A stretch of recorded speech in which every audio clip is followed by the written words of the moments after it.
Okay, can everybody hear me okay? Yep. Okay, if I'm talking too low or too loud, somebody please send the bat signal. I want to thank Derek for his really great presentation, and it's really cool to be on some sort of a virtual weird panel with Wayne Price, whom I've been listening to for a really long time. I also want to thank Derek for prefacing his discussion by talking about philosophy and how a lot of anarchists, including myself for many years, had an aversion to philosophy. So I understand if philosophical discussions bring out a certain type of anxiety in some of us, but I think the challenge is to kind of move through it and see if we can get anything good from it. So the object of my presentation is Post-Anarchism itself. If anybody has any questions about any of the sort of jargony words, please jot it down and we can talk about it in the Q&A, or any of the references that I make. Also, I decided to go with a more formal presentation, so I apologize for not being spontaneous, but I thought in this venue it might serve a better purpose just to read. So it's called Post-Anarchism and the Question of Subjectivity. I would begin by saying that I think we've entered a moment of unprecedented intensity with respect to radical scholarship. So if on the one hand, it's true that there are more anarchists within the university than ever before, then on the other hand, a disproportionate amount of anarchist effort is now spent on matters that do not concern the anarchist tradition. So one may be forgiven, I think, for harboring the opinion that anarchist thinkers, and here I'm speaking particularly about those who have discovered within the university a sort of haven for thinking, that they're no longer interested in anarchism, in a sense. So such opinions, I think, circle the truth, namely that anarchism is now without a subject. So I find confirmed, therefore, a hypothesis made more than 14 years ago by Saul Newman, that without a subject of politics, that is, without a sort of point of departure for subjective agency outside of political power, real political change shall remain at a standstill. So I think we need to insist on the necessity of thinking the big questions which have animated the anarchist tradition since at least the time of Pierre-Joseph Proudhon or Mikhail Bakunin, and which have brought us to challenge prevailing attitudes about revolutionary subjectivity.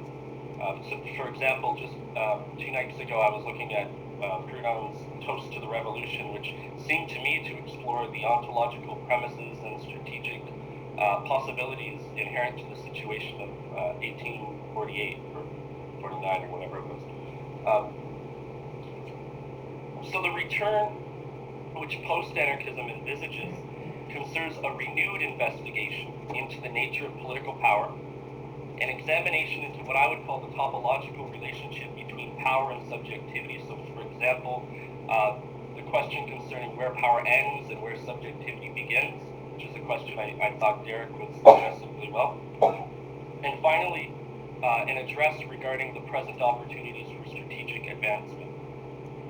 Such questions open up new ontological and epistemological horizons for anarchist political doctrine, and when taken together, they contribute to an overarching meta-ethical investigation. And here I maintain that meta-ethics remains a privileged field for understanding the revolutionary possibilities available within a given moment of thinking. Post-anarchists have either responded with the claim that these questions were neglected by classical anarchists and that a new orientation had to be imposed upon the prevailing one, or they have claimed that classical anarchists have already asked these questions in ways which have hitherto been suppressed, ignored, avoided, or missed. It's a matter of recognizing the dialectical moment within which each claim is placed. First, the affirmative ontology of classical anarchism was found to be essentialist and epistemologically hegemonic. And by epistemologically hegemonic, what I mean is just quite simply that the struggle was oriented primarily around the question of class. Second, post-anarchists rendered anarchism epistemologically pluralist and ontologically empty. In fact, during this period, I think there was an intense distrust of any questions concerning metaphysics or ontology, such that there was a sort of conflation between metaphysics and ontology on the one hand, and representative ontology on the other. All forms of ontology were thought to be representative. So to give an example, the last issue of Anarchist Developments in Cultural Studies, we tried to bring together philosophers, ontologists on the one hand, and anarchists on the other to talk about the question of ontology. And the great surprise was that all the speculative realists, ontologists, new materialists, they were scared to affirm any type of politics, and all the anarchists were scared to affirm any type of ontology. So we had to sort of split them into two groups in a weird, sort of awkward way. So this second position, I think, was opened up by Andrew Koch in 1993 when he wrote, and I'm quoting, "In what is termed the ontological approach, the rationale for anarchism depends upon a particular representation of human nature. In the alternative approach, the epistemological status of representation is challenged, leaving human subjects without stable identities," end quote. In the final moment, third moment, wherein this negation of post-anarchism, the critique that post-anarchism waged, is itself negated, the moment that I've called after post-anarchism in a sort of humorous way, anarchism becomes epistemologically universalist and ontologically multiple. And I'll go on to explain what that means. For now, I would say there's nothing which separates Jesse Cohn and Sean Wilber's critique of post-anarchism, for those of you familiar with it, from Todd May's critique of classical anarchism. Again, for those of you familiar with it, sorry to those who are not familiar with it, but we can talk about it in the Q&A. Both, I think, are directed by the same question, namely, the problematic or inconsistent ontological and epistemological systems underpinning anarchist political philosophy. So the debate concerned not the relative merits of ontological essentialism, in fact, on this point they were tactical allies, but rather the debate concerned the existence of classical anarchism in the proper name. Discussants, I think, failed to appreciate an early claim made by John Stuart Mill that a name exists independent of its meaning precisely to authorize a subject of discourse. So quoting Mill, he said, "When we name, these names are simply marks," you can think of it like an inscription or something, "used to enable those individuals to be made subjects of discourse," end quote. So Todd May faulted the classical tradition then for its purportedly naive ontological foundation, which was the belief that supposedly power functions unidirectionally, top-down, from the state to repress this sort of natural, creative human drive. And Cohn and Wilber critiqued May, among others, for not locating what within the margins of classical anarchist texts already overcame the problem of essentialism and epistemological hegemony. So I think the critical task then consists not of employing the descriptive enterprise that was favored by the early 19th and 20th century naturalists, although on this point I would say people like Brian Morris and Alan Antliff have made really good advancements in that field. But rather to sort of interrogate it. This idea of the seed beneath the snow is a stubborn trace unearthed from Peter Kropotkin's philosophy, I think by the late and widely respected Colin Ward, and it acquires significant value for those who hold firm to this conviction that nothing exists outside of the classical tradition. For those of you not familiar with the quote from Colin Ward, he said, "An anarchist society, a society which organizes itself without authority, is always in existence like a seed beneath the snow, buried under the weight of the state and its bureaucracy, capitalism and its waste," and he goes on and on. Tempting trace of a new society, what I call a spectacular agalma, safe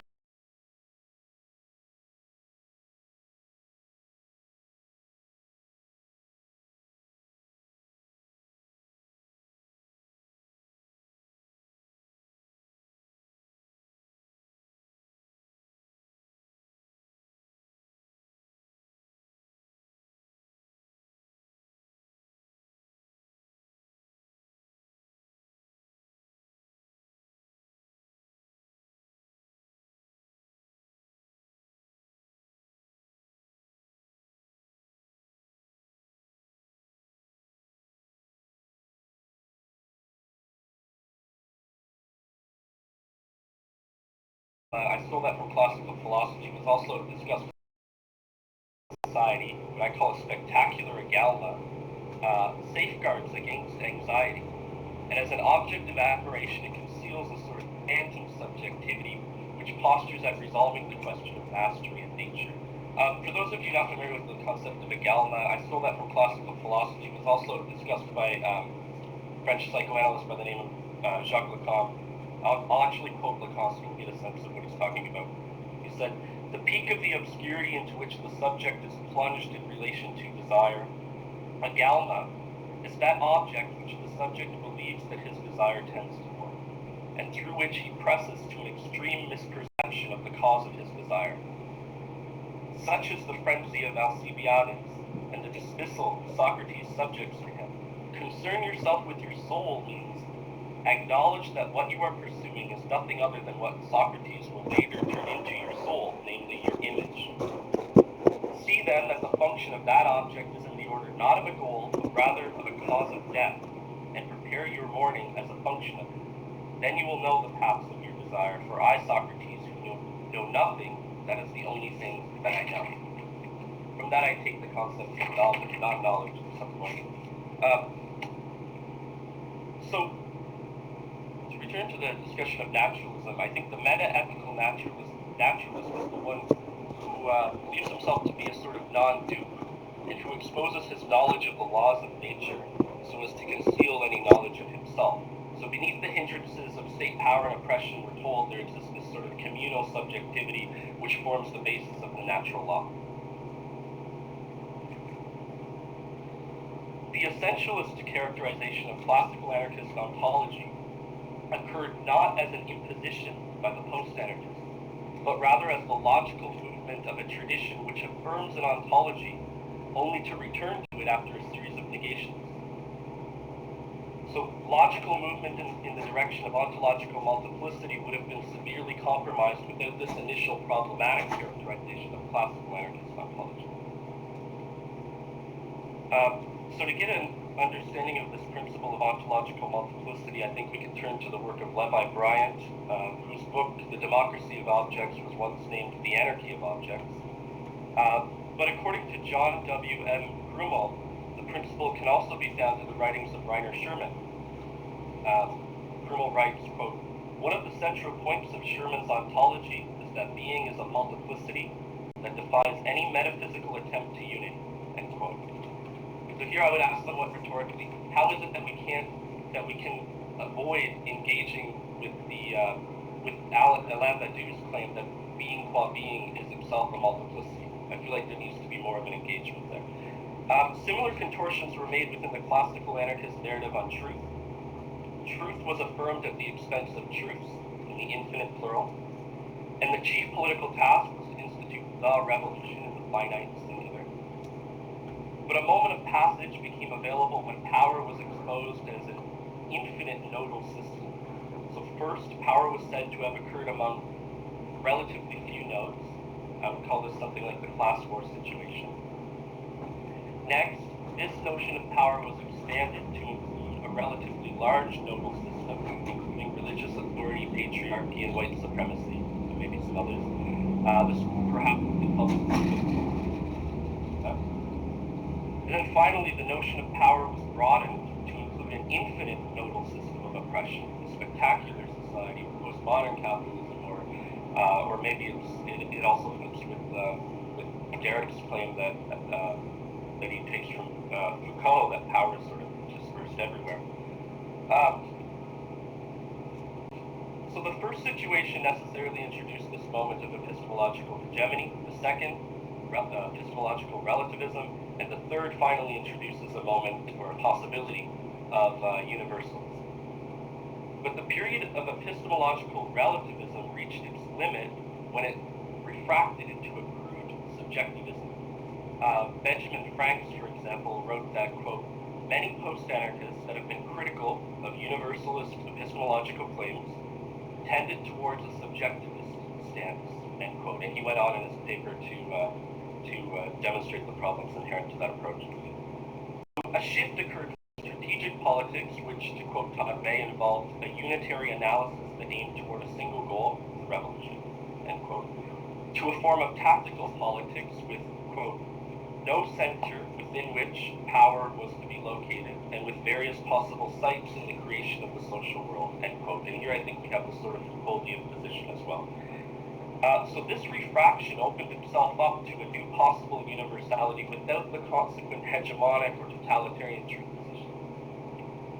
So if post-anarchists then have begun to affirm ontological multiplicity, which I believe they have slowly, then they have done so without this concomitant theory of epistemological universalism. Failure to redevelop the universal position only further obscures the concept of anarchist subjectivity, and failure to rediscover anarchist subjectivity only further obscures the concept of universalism. So that's the current deadlock. The post-anarchist prolonged indebtedness to epistemological pluralism contributes only to further eclipse the key challenge of bringing to light a notion of anarchist subjectivity. For example, Daniel Coulson, who's rapidly become a favorite post-anarchist, wrote that, quote, the modern subject is unified, continuous, and homogeneous. Conversely, the anarchist subject is multiple, changing, and heterogeneous. Here I would critique his notion of the modern subject. I don't think that's an accurate portrayal of the modern subject if you look at the work of Kafka, Freud, and so on. But nonetheless, Coulson remains tied to a notion of anarchist subjectivity which has its grounding in the plurality of truths, right? Constituted by and constituted of the world of power and resistance. I think this error is compounded by the seductive agalma, that is, by his claim that the anarchist subject is intimately intertwined with nature, rather than something which stands opposed to it or against it. So against Coulson's position, I think the logical claim is that the anarchist subject is neither master nor slave with respect to nature, neither within nor against nature, and most importantly, neither a multiplicity nor a unity. The current meta-ethical scaffolding or logical moment necessitates a return to universalism. So, we must therefore claim, I think, that the anarchist subject is nothing but this subjective process which transmits a new revolutionary universal truth into the world, or the anarchist subject is nothing but this process of self-authorization, which I'll explain. The new universalism moves against the world of opinion and the politics of differences so as to engage in what Slavoj Žižek describes as, quote, a passionate struggle for the assertion of the truth which compels us, end quote. I know some of you want to vomit right now. I just said Slavoj Žižek. I apologize. Which shall be nothing if not revolutionary, authorizes itself by opposing both ignorance and fanaticism, both of which ensure that genuine political activity suffocates at the hands of irrevocable haste or perpetual waiting, and assumes the epistemological position of non-knowledge, which in turn guides the revolutionary context. So the anarchist subject motions beyond the world of multiplicity, relativism, subjectivism, and I would even say at this point nihilism, and proclaims that the moment for revolution is never guaranteed. Jacques-Alain Miller once wrote, quote, there is a time for thinking, meditating, calculating, figuring out, dithering, and there's a time for acting, pushing ahead, moving into the register of the revolutionary act, which always entails passing through the gate to non-knowledge, end quote. So, anarchist subjectivity is thereby either a truly rare occurrence in the history of political thinking, or else it ceases to offer the universal political revolution expected within the political field, and it collapses back into heterogeneity, multiplicity. My claim has been that the anarchist subject has yet to be born, and that it is our task as anarchists, as meta-ethical anarchists, as post-anarchists, to discover it.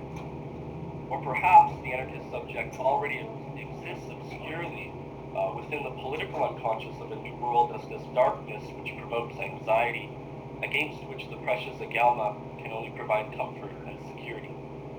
In this case, our task is not to shirk away from the darkness or the anxiety, but precisely to travel through it to the next logical moment, toward the light of revolution, a revolution which is itself the birth of the anarchist subject.